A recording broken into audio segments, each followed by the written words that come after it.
¿Alguna vez se han preguntado qué es lo que de verdad hace que funcione la computadora o la laptop que usamos todos los días? Bueno, hoy nos vamos a meter de lleno a explorar la placa madre. Piénsenla como el esqueleto y a la vez el sistema nervioso de toda esa tecnología. Vamos a desarmarla, pieza por pieza, para que al final quede clarísimo cómo encaja todo. Exacto. ¿Qué son todas estas cosas? Porque cuando abrimos una computadora, lo que vemos es casi como una ciudad en miniatura, ¿no? Llena de circuitos y piezas raras. La gran pregunta es, ¿para qué sirve cada cosa? Bueno, justamente eso es lo que vamos a averiguar. Vamos a descifrar este mapa tan complejo juntos. Y aquí está. Esta es la famosa placa madre, nuestro mapa para este viaje. A ver, de primera seguro que parece un lío de cables y chips, ¿verdad? Pero no se preocupen, la idea es ir paso a pasito. Les prometo que al final de este recorrido, cada cosita que ven ahí va a tener sentido. ¿Listos? Arranquemos por el corazón de todo. Ok, empecemos por el centro neurálgico, el corazón del sistema. Aquí es donde pasa toda la magia, donde se procesa la información y se toman las decisiones. Es, digamos, la sala de control.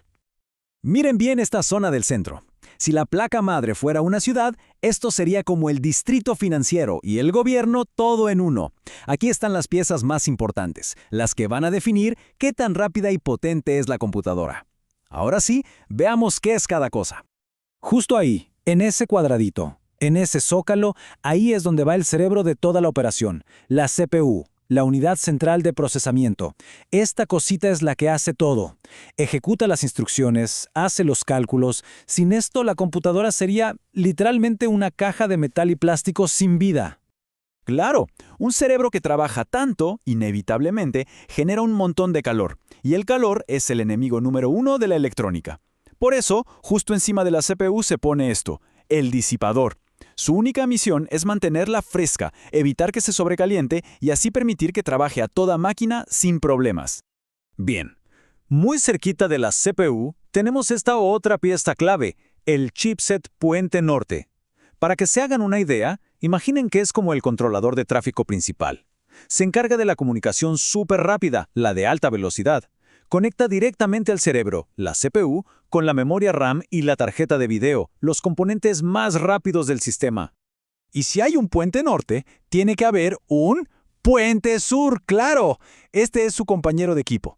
Si el puente norte es para las autopistas de alta velocidad, el puente sur maneja, digamos, las calles secundarias. Se encarga de las comunicaciones más lentas, pero que son igual de importantes, como los puertos USB, el disco duro, todo lo demás. Ok. Ya vimos el centro de mando. Ahora, alejémonos un poco para ver cómo crece el sistema. Porque claro, el cerebro necesita memoria para pensar y espacio para conectar cosas nuevas. Aquí es donde vemos lo versátil que puede ser una placa madre. ¿Ven estas ranuras largas? Bueno, aquí es donde se conecta la memoria RAM. La analogía perfecta para la RAM es que es como la mesa de trabajo de la computadora. Es la memoria a corto plazo, donde pone todo lo que está usando en este preciso momento. Por eso, mientras más RAM se tenga, más cosas se pueden hacer a la vez sin que la computadora se ponga lenta. Ahora, esta otra ranura, que casi siempre es más grande y se ve más reforzada, tiene un propósito muy específico. Es para la tarjeta gráfica. Ojo, esta es importantísima. Es la que se encarga de crear y mandar a la pantalla absolutamente todo lo que vemos, desde la flechita del mouse hasta los gráficos impresionantes de un videojuego. Y además de la de video, tenemos estas otras ranuras. Estas son como los espacios de expansión de la ciudad. Aquí podemos conectar otras tarjetas para darle nuevos poderes a la compu. Una tarjeta de sonido profesional, una de red mucho más rápida, más almacenamiento. Son la clave para poder personalizar y mejorar el equipo a futuro. ¡Perfecto! Ya vimos el cerebro y la memoria. Ahora vamos a ver un par de piezas clave que se ocupan del almacenamiento y de algo súper importante. ¿Cómo arranca la computadora? ¿Cómo se despierta cada mañana? Este conector grandote y rectangular es un puerto IDE. Hay que decir que hoy en día ya no se usa tanto, pero en placas como esta era el rey. Era la forma estándar de conectar los discos duros y las lectoras de CD o DVD. Básicamente, es el puente que conecta la placa con nuestra biblioteca de archivos y programas. Miren este chip tan chiquito. Parece insignificante, pero su trabajo es gigante. Esta es la BIOS. Piénsenlo así. Cuando apretamos el botón de encendido, la BIOS es lo primerito que se despierta. Chequea que todo el hardware esté en su lugar y funcionando, y luego le da al sistema las instrucciones básicas para que sepa cómo empezar a cargar el sistema operativo. ¿Y ven esa pilita redonda? Parece una pila de reloj, ¿no? Pues es importantísima. Su única función es darle energía a la BIOS cuando la computadora está totalmente apagada. Gracias a ella, la BIOS no se olvida de cosas básicas como la fecha, la hora y otras configuraciones. Si esa pila se agota, cada vez que prendemos la compu, sería como empezar de cero. Bueno, ya recorrimos casi todo el interior de nuestra ciudad. Ahora vamos a la frontera, al borde de la placa. Aquí es donde la máquina se conecta con el mundo exterior.